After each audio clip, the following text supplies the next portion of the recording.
Сәлем достар, және де бүгін сіздер Асыл Затва каналындасыздар. Және де бүгінгі менің видеомда описаниеден көріп отырғандай, менде бүгін тиктоктағы лайфхактарды тексеретін боламын. Ол шын бе, немесе өтірік пе? Және де оны сіздермен бөлісетін боламын, және де өзімнің 10-нан нешеге дейін бағалайтынымды айтатын боламын. Және де видеоны көрмес бұрын маған лайк басып, тіркеліп, комментария жазып кетіңіздер. За мое старание и приятного просмотра. Кеттік. Бірінші лайфхакты бәрі жасаған шығар, бірақ мен жасап көрген жоқпын. Оны осындай сабын, мыльный сабын аласыз, кәдімгі сабын, осындай қол жуатын сабын, сосын просто вода керек, осындай вода, и осы екеуін қоссаң, сосын қолыңды алып деп үрлесең, толған пузырьктар шығады деп айтады кейбіреулер.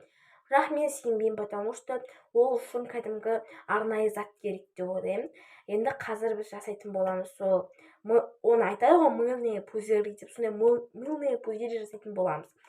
Ендеше жасайық, кеттік. Қолымызға өстіп жағып алдық, енді өстіп жасайтын боламыз. Қазір кішкене сулап аламыз. Енді жасайтын боламыз. Достар, қараңыздар, күшті шықты. Достар, прям андай сердечко емес, бірақ пузырлар шығып жатыр. Көрдіңіздер ме? Күшті, е? Қазір тағы кішкене мыланы қоямыз, сосын барып кішкене қолымды сулаймын и қайдан. Достар, күшті шықты. Және де бұл экспериментқа мен 10-10 деген балл қоям. Бұл эксперимент өте рабочий екен. Бұл маған ұнады. Лайк. Екінші лайфхакқа бізге деген носки керек осындай. И ол суланған болу керек. Мен уже сулап қойдым осылайынан. Тағы сулап қояйын. Суланы болу керек. Және де оған да мыло керек. Мыламен біз үлкен пузырь шығаруымыз керек. Андай кіттай манағыдай емес, манамен шығарған сияқты, бірінші экспериментте сияқты. Осындай екінші экспериментте үлкен пузырлар шығу керек. И потом осылайынан суының бәрін ағызып алып, осын алып, на жеріне кішкене не жағу керекпіз, мыло жағу керекпіз. Өстіп мыло жағуымыз керек, и өстіп осы жеріне ғана жағуымыз керек, өстіп барлық жеріне жағып, бірақ арт жақтарына, маяқтарға жағпаймыз, тек осы жақтарға жағу керекпіз. И потом мына жерінен өстіп үру керекпіз, маяққа. Мыло жағылмаған жерге үру керекпіз. Сол кезде бізде үлкен андай пузырлар шығу керек. Мен лично өзім не верю, потому что ондай шықпайды деген ойдамын мен. Давайте кеттік, ендеше үріп көрейік. Қараңыздар, мыло маяқта мыло жоқ. Прикиньте, достар, вау! Достар, қараңыздар.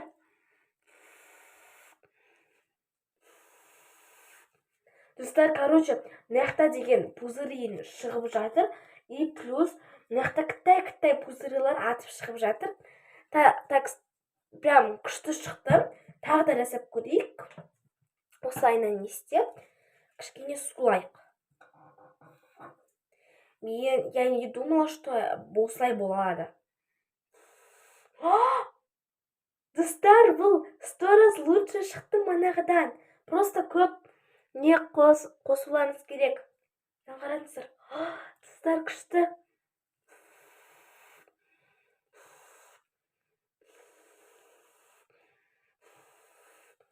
Достар, мне очень понравилось, посмотрите. Достар, мен бұлай шығады деген ойда болған жоқ, потому что мен сенген жоқпын. Посмотрите просто. Мынаяқтар не болып қалған сабын кішкене. Қараңыздар. Прям өте күшті шыққан. Плюс манағы айтқан кеткендей, маяқта тоже пузырьктар маяқтан атып шығып жатыр. Өйтіп деп мына жерінен үрледім. Деп сосын деп сол кезде осындай кіттай пузырлар шығып жатыр. Прям өте күшті, маған результат ұнады. Және де бұл экспериментке бірінші эксперимент сияқты 10-да 10 емес, 10-да 100 қоятын боламын, өйткені бұл эксперимент прям маған қатты ұнады. Плюс пузыри шығардым, плюс жалған өтірік пе екенін не істедім. Бұл анау біріншісі және де екіншісі шын. Және де дегенде міне толтырып шығып жатыр. Және де енді екінші экспериментімізді жасап болсақ, үшінші экспериментте көшейік кеттік. Үшінші экспериментке бізге деген сабын, онда ештеңе керек емес, просто осындай салфетка керек, влажный емес, просто осындай туалетный и плюс өйстіп қол сүртетінде болады. Бәрібір қандай болса да.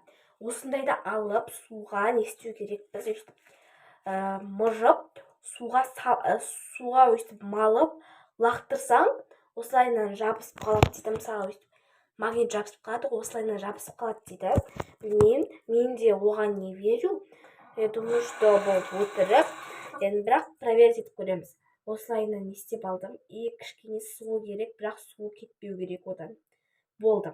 Енді қазір жасайтын боламын. Мен өйстіп қоямын. И аяқтан лақтырамын. Білмеймін, қалай болатынын. Мынаяққа лақтырамын. Вот, давайте көрейік. Ой, достар, кішкене жабысты. Бірақ қатты жабысқан жоқ. Тек 1 секундқа ғана жабысты. Қайтадан көрейік. Достар, тек қана қытайға ғана жабысты. Я думаю, что тағы да суға малып алсақ, күшті жабысады деп ойлаймын. Прикиньте, достар, жабысты. Достар, посмотрите, мынаяққа осындай болып жабысып қалды. Даже магнит түсіп жабысып қалды.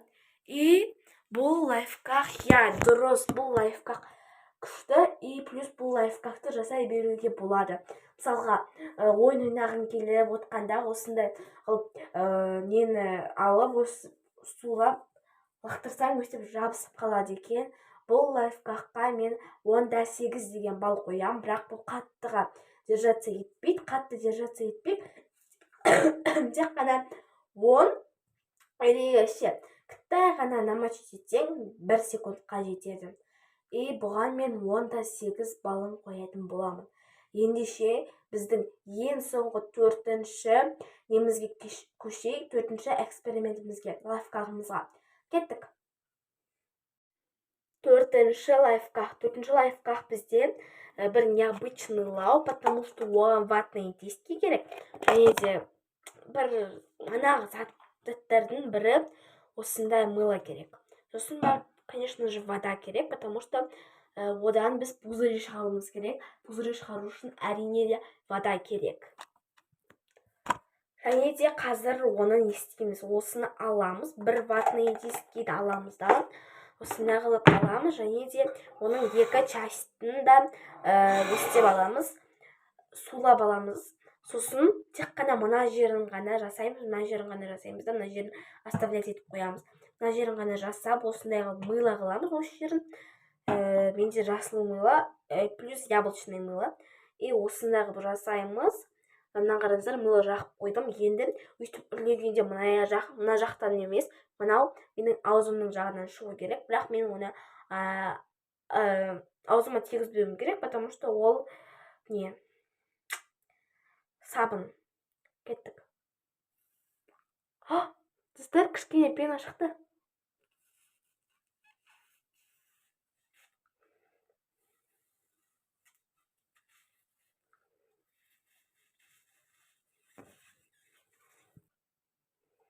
Және достар, бұл эксперимент мен айтқандай не рабочий, потому что ол дым шықпайды, және де мына жағынан шықса да кіттай ғана осындай ғана шығады. И поэтому бұл вообще жаман-ақ. Бұл эксперимент маған ұнаған жоқ. Бұл лайфхак маған ұнаған жоқ. И тек қана анау 3 лайфхактың прям күшті жасады. Мына лайфхак вообще жасаған жоқ.